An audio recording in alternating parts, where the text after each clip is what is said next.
Hi, Laura. Welcome to Legal Practice Intelligence. How are you today? Thanks so much, David. Great to be with you again. Yes. It's been a little while since we had sort of, caught up. And you've got some exciting announcements that you've just made recently. We do. We're on the march, David. It's pretty exciting. We've been implementing an international strategy, as you know now, for about 6 months, which is starting to take hold. The two announcements we've made this week, one is with Maxwell Chambers. I'm sure your readership would know that Maxwell Chambers is a massive brand in arbitration in Singapore, which is super exciting to be working with them and to be building out digital mediation and arbitration offering with them, which builds on the Singapore Mediation Convention, which really tries to elevate mediation into the international markets. So that's really exciting. And the other thing is recently Clio and our integration with Clio, dispute resolution software available to 70,000 law firms. Oh, brilliant. No, they're excellent announcements. So that's an interesting announcement you made around and Maxwell. I mean, what does it actually mean for the people within, like, I guess, the clients within Maxwell?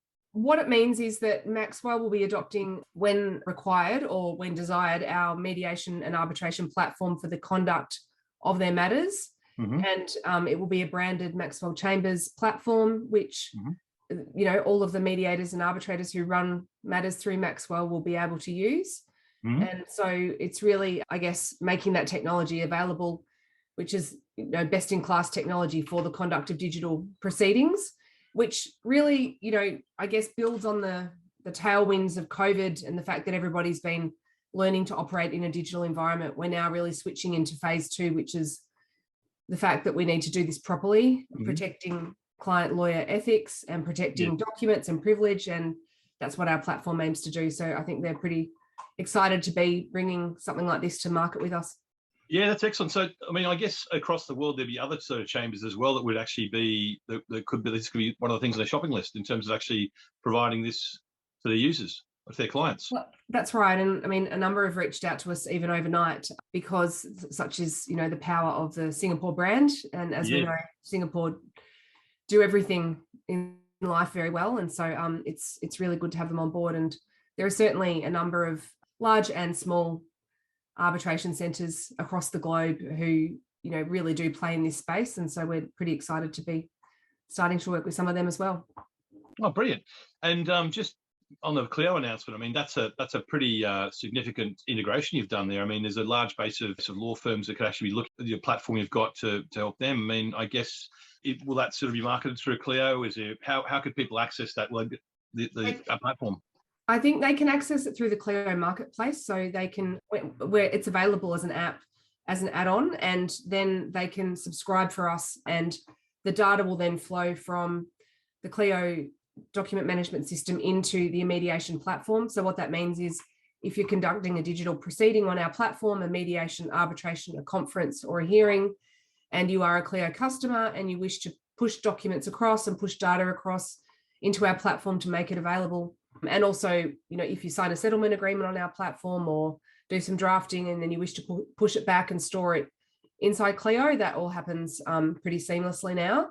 Wow. Which is the first of our law firm case management integrations that we're doing. But as you know, David, there are a number in the pipe. And the whole idea is to bring together purpose-built technology for litigators together with a seamless integration back into your existing platforms so that we're always trying to make life easier for lawyers.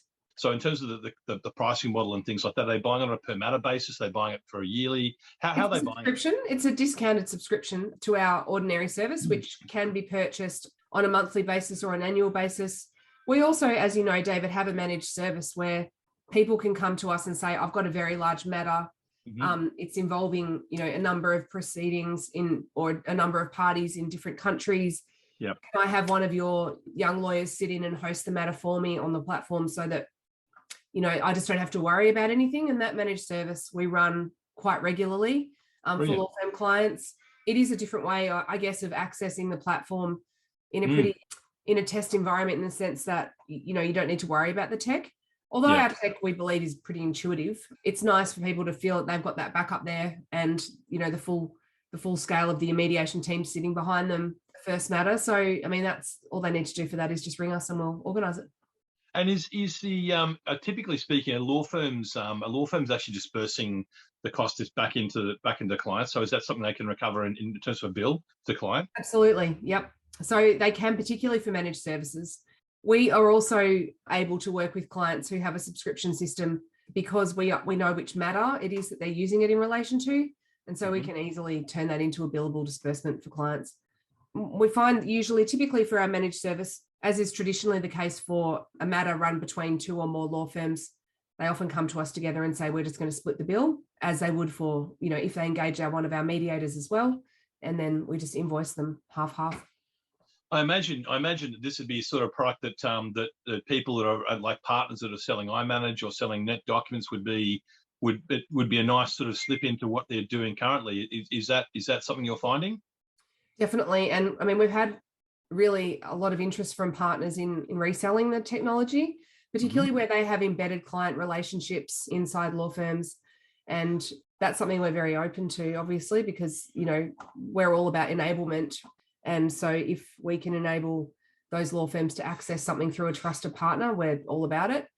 But the integration piece with document management systems is really important, because what we're trying to do is free the lawyers up to do their work more effectively, more efficiently from home or from a digital environment, even in the office. And so the fewer steps that they have to go through in their day, both on the platform, our platform, and also off the platform, the better, because that's the whole point of efficiency, is that you're trying to minimize the amount of work. So if the data flow is seamless, that's great. That's brilliant. Yeah, that's absolutely brilliant. No, brilliant.